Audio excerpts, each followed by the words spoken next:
After graduating from college, don't expect too much right away. Here's why. Finding a job isn't always easy.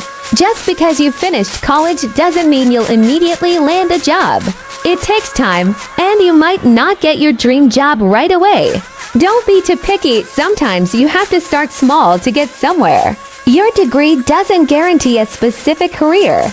Earning a degree in education doesn't automatically make you a teacher. Studying agriculture doesn't mean you'll instantly become an agriculturist or get hired by an agricultural company or the government. Passing the board exams doesn't guarantee you'll get a job right away. It's important to stay flexible and open to other opportunities. You never know where life might take you. Earning money takes time.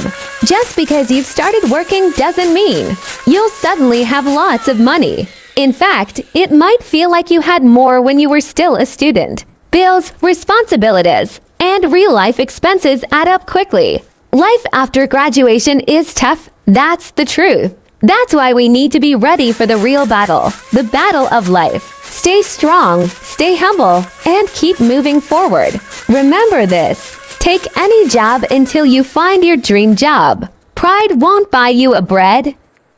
Alam mo, ang maging OFW ay isa sa pinakamahirap na desisyon na gagawin mo sa buhay mo kung mag-a-abroad ka. Dahil kailangan mong malibang bansa para sa pamilya mo. Siguro mahirap mawali sa pamilya kung alam mo na. Bawat minuto, bawat oras, bawat araw at bawat taon na hindi mo sila nakakasama. Lahat yan ay titiisin para lang mabigyan sila ng buhay na masagana. Kahit ang kapalit nito ay ilang taon na pagkakawalay sa kanila. Mahirap talagang maging OFW dahil lahat ng bakasyon sa buhay mo habang nasa ibang bansa ka ay hindi mo sila makakasama. Nariyan ang graduation day, ang Pasko, bagong taon, at marami pang iba. Mag-isa mo itong haharapin. Oo, mag-isa. Homesick ang isa sa pinakamalakas na kalaban ng mga OFW. Kapag hindi mo nakapanan, taro ka. Kailangan pag nasa ibang bansa ka, may paong kang isang kanilatang pasensya at kabundok na lakas ng loob. Dahil lahat ng laban dito, kaharapin ng mag-isa. Abroad, masarap pakinggan para sa iba. Sabi nila, kapag nasa abroad ka, masaya at maginhawa. Pero ang totoo niyan, kaakibat nito ang lungkot at pangungulila. May mga panahong gugustuhin mo na lang sumuko, pero nangingibabaw ang tanong na, bakit ka nga ba nandito?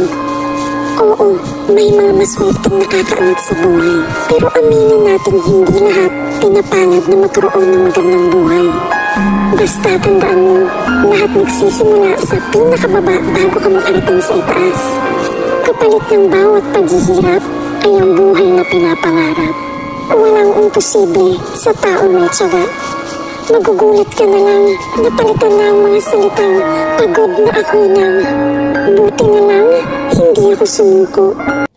Dati nung nasa Pilipinas lang ako, tingin ko sa mga OFW, ang daming pera, hindi nauubusan ng pera, palagi kumakain sa labas, gawa ng gawa, ang daming nabibiling bagay, ganon. Kaya kapag nasa sa Pilipinas, diba parang, wow, yan, mga pera yan, ganon, mga parintin na pera.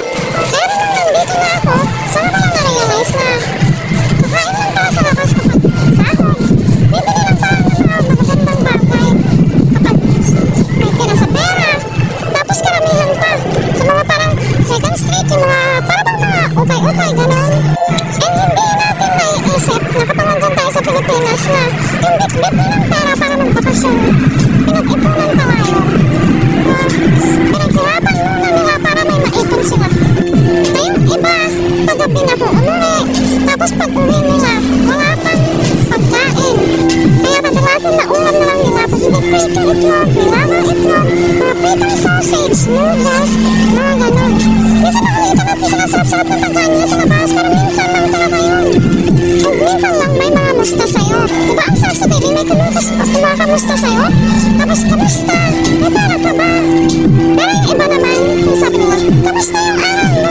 Kapag abroad, sabi nila, wow, siguro marami marami ka ng pera.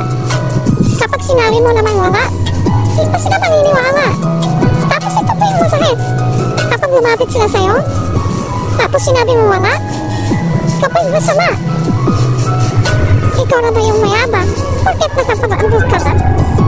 Pero ito ang hindi nila alam. Naresibo na lang yung hawak mo. At ang mga kamay mo, wala pa ng kaya. Kailangan lang mga ka-OFW mag-self in the test. Ito yung palaging yung tandaan. Hindi lahat ng nasa abroad nakakabili ng gusto nila. Kasi yung ibang OFW, mas inuuna at iniisip pa nila ang kapakanan at kailangan ng kanilang pamilya sa Pilipinas kaysa sa mga pasarili nilang gusto.